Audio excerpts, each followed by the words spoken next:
What's your greatest concern? I've had problems with access, but I'm learning tonight a little bit. I have a downloadable PDF on access cavities. It's the most common problem in endodontics. You want to talk about blocks, ledges, transportations, broken instruments. If you think back of the anatomy of how this thing happens, it almost always starts with incomplete access. And instruments are coming in at wild angles and their cross sections are getting bigger and they get stiffer. So you can talk about long breaks, short breaks, and how that happens. Short might be an inadequate glide path. A long break is usually instruments doing too much flexing up above. So access is real easy to clean up. It's very doable. Well, I remember my instructor, Roan, Jim. Jim Roan, Oh yeah. and he said access is the key. That was his big thing. That's what he Then always tell that to that guy there that's not listening. That's how you find MB2s. I'm really serious. Because I see colleague after colleague, even endodontists. We've had over 1,000 endodontists come to our courses in Santa Barbara. And a lot of them will take you aside and they'll go, I didn't want to ask the question in front of everybody because I don't make the phone ring. So we have GPs and endodontists always in a group. It's wonderful dynamics. And they'll say, I'm having a little trouble with MB2s. And then I'll say, well, during the workshop, let's come up and get that worked out. Well, it's always an access problem. It's that simple. once I get in there, I'm okay. There's bizarre ones. I mean, I get fooled. Sometimes you'll pack an MB1 and then, here's the orifice and here's the foramen. Somewhere up here in the body, boom, and you're going like, hell, I would have never got into that on my best day. So we got to really think about disinfection and warm GP, and even in our frailties of getting into these things and negotiating them and getting them shaped out, and maybe you want to fit a cone or size of carrier.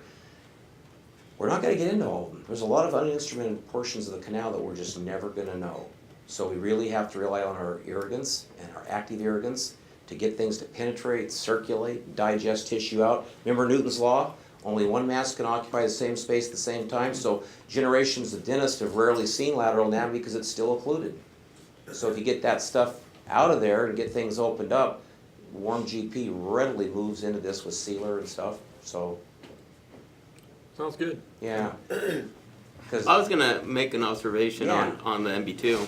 A couple of things that I always do is uncover that shelf.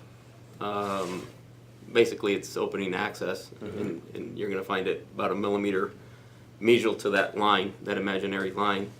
But key for me is magnification and being able to see it.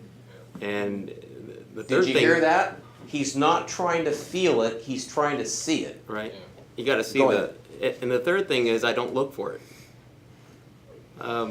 That's the last canal I go into, and I'm almost finished instrumenting the other 3 canals before I even start looking for the MB2 because I want that sodium hypochlorite to just sit there and digest. And once it opens up, it opens up. See, that was a great little trick, and you'll see that in the article, because oftentimes as Felipe does more body work and gets a little bit more coronal taper going, he can look down on that canal and there'll be frequently an interconnector or a groove that runs off towards this elusive MB2 that we're talking about. Well, back in the late, it was 87 or 88, we coined the words red line test, white line test, but if you open up a vital case, blood will emanate from space.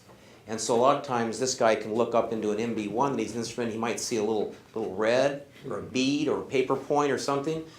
Felipe might be working in a necrotic case and you're running that ultrasonic generator. Well, the byproduct of ultrasonic work is dentinal dust, and that dust will move into space, and then we can just follow the white line, follow the red line, and those red and white line tests can help you roadmap. That's a great pointer. Right.